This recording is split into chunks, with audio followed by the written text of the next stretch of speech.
資訊台，無限定內容，無限定嘉賓，同你分享無限樂趣。Let me hear you say yeah。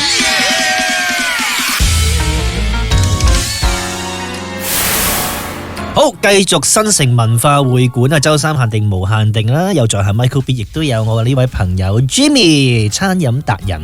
好啦，咁我哋就係頭先講到，即係你已經係由香港啦，涉足到去外國啦，又有泰國啦，又有 Melbourne 啦嚇，咁亦都係好厲害嚇，即係基本上經營就香港識得經營咧，你去到外國咧都搞掂晒啦，各方面啦，好。咁我想問翻啊，其實即係一啲朋友，如果真係話有興趣，我想搞一個即係餐飲業由0至1，或者即係點樣去打造成個時間，可唔可以同大家講下嗰個過程係點樣？其實如果有0至1，通常我都會同個客去傾幾次偈嘅，即係要開好多次會。係咁試過有客人就當嗰個商場啊都仲未起好啊，佢已經約我出嚟傾嘅。哦，係啦，佢就話我喺入面有一個位置，咁啊我就即將開一間鋪頭。係咁佢就咩鋪頭啊？咩嗱嗰時佢都仲未諗嘅喎，幾得意喎呢個呢位朋友都幾得意啊。OK， 跟住咧嗱，但係佢本身咧係賣果汁嘅。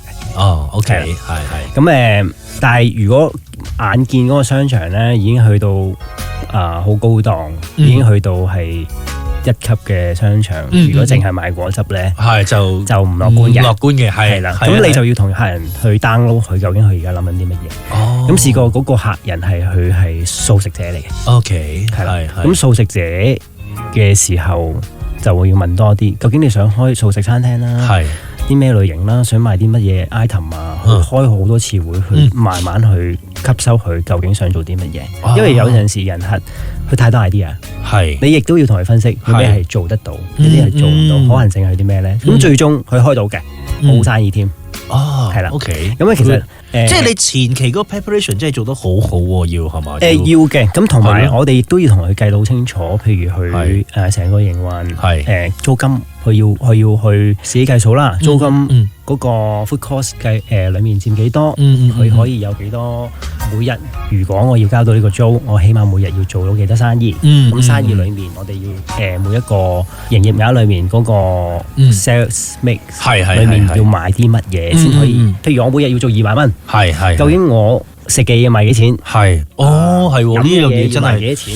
你先可以計到個貨量。即係唔係話係即係一般我哋去食嘢㗎，其實有陣時即係冇留意呢啲嘢。即係原來所有嘢都有個即係計算喺度啦。咁同埋我又想知道啦。咁其實因為我都知道 Jimmy 其實都有一路即係好有經驗啦。咁亦都係曾經幫助即係一啲小店。就叫做系統化係嘛？即係如果譬如一啲小店可能我哋一般可能如果家庭式去做嘅時候，嗰個冇計呢啲嘢啦，總之每日 OK 個 workflow 啊或者個 cash flow 啱就算啦。咁如果再想去 expand 嘅話，其實就要將啲嘢去系統化係嘛？你亦都有一啲即係呢個經驗同大家分享下。我最有印象咧就係當時我咧就有個 supplier， 佢話介紹我去認識一個甜品品牌，佢就叫我去嗰個老闆想見你啊，係咁咧咁我哋就約咗去佢間分店度睇下佢咩咧。佢話我喺銅鑼灣我有個位置我想開分店，咁我就睇翻佢啲 background。其實我從來冇食過佢任何嘢嘅，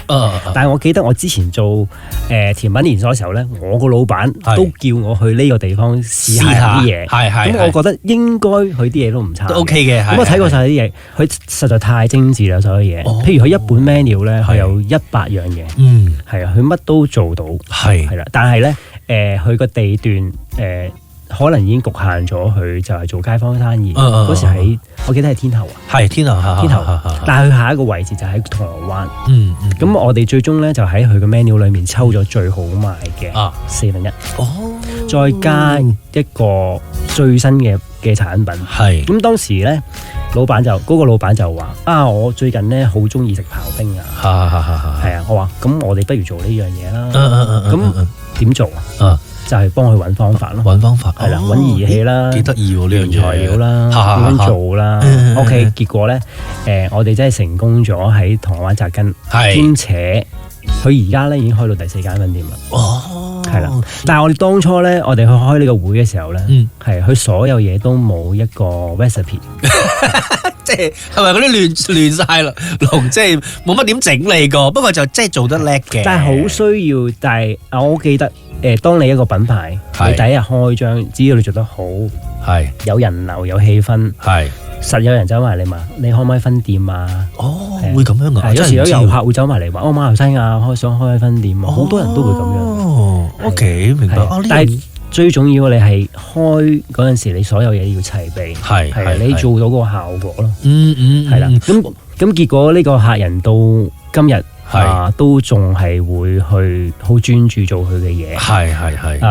佢又唔會話過分擴張，但係佢又做到佢嘅嘢，我都好欣賞佢。OK， 咁啊，頭先我哋即係之前我同阿 Jimmy 都有傾偈啦。咁我遲啲即係要去旅行啊。咁 Jimmy 話咁啊，幫我留意下啦，即係喺嗰邊即係嗰啲飲食業嗰啲情況啦。咁我就同阿 Jimmy 講啦，我話點樣留意法啊？其實你哋以一個專業人士，咁你點去睇？譬如呢度適唔適合做咩飲食啊？嗰啲你會點樣咩角度去睇㗎？通常有人客都會問呢樣嘢如果放落嗰個國家度得唔得咧？係，其實我哋都會好客觀問，嗰度當地嘅人，問翻當地人，又或者曾經去到嗰個地方嘅人，去點樣睇嘅？係啦，咁我哋試過柬埔寨，我哋都幫人哋開個 cafe 嘅。柬埔寨，咁你都要親自去咯。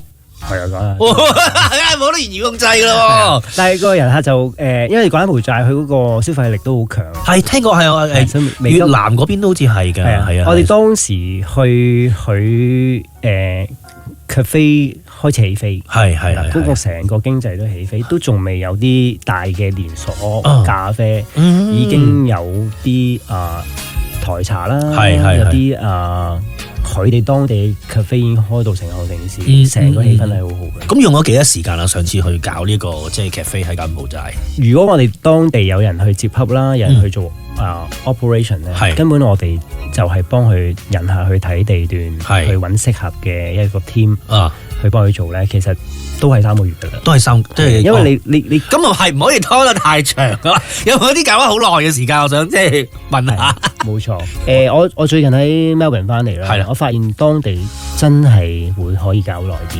係，無論當地你攞牌照啦，你裝修啦，係你唔可以攞香港嗰個速度去同人比較。係你自己心理嘅調整。係好多香港嗰個老闆過到去都要適應一樣嘢。係，即係因為我都以前喺度讀書，其實喺嗰邊嚟講，一日做一件事嘅啫。即係我因為通常一日做一件事，去一間學校，今日咧就去圖書館，聽日咧就可能去買餸。係，我哋嗰邊有個類似一個笑話啦，佢就話我哋香港一日做10件事，係啊，解決10個問題，但係10日嗰個時間10日解決個問題。OK， 好啊，去到最後啦，有冇啲咩意見咧分享俾如果想做餐飲業嘅朋友，或者即係想即係試玩或者轉入呢個餐飲業呢個軌道嘅朋友咧，有冇啲咩嘢可以分享俾大家？我最近同啲行家傾偈，咁其實咧我哋都睇到個問題就係最近好多人都會開自己嘅鋪頭，但係唔識點樣營運，係啦，可能最終可能會 close 咗啦，可能要轉手啦。咁我哋唔好俾自己嘅想法幻覺想像去影響到住自己，你真係要揾適當啱嘅人去同你一齊去開多啲會探討下究竟嗰樣嘢成唔成事咯。即係分析數據因為過往可能我哋香港嘅租金或者Covid 之後啦疫情之後，可能大家都變咗廚神喺屋企，大家可能睇完個 YouTube， 自己煮啦，都覺得我都煮得幾好食，我就開餐廳啦。係咪有咁嘅幻覺俾自己咧？係咪咁簡單咧？但係我哋因為我又唔可以話自己係呢行好耐，因為我哋以往都係吸收我哋前輩嘅經驗。我哋所眼前見到人哋開得咁成功，人哋背後真係花咗好多時間去鑽研啦，系統化啦，係揾啱嘅人做啱嘅事，啱嘅時間。OK， 同埋你要有好好嘅部署同計劃。OK， 好啊，好啊。咁今日咧就好多謝即係係 Jimmy 啦，盧志遠啦，就係嚟自呢個雲睿餐飲企劃方面嘅總監。好啦，咁啊係希望下次咧，即係佢即係再翻嚟香港嘅時候啦，就再可以同大家傾一傾偈啦，好嘛？多謝 B，多謝你，多謝 Jimmy，thank you。新城資訊台，無限定內容，無限定嘉賓，同你分享無限樂趣。Let me hear you say yeah。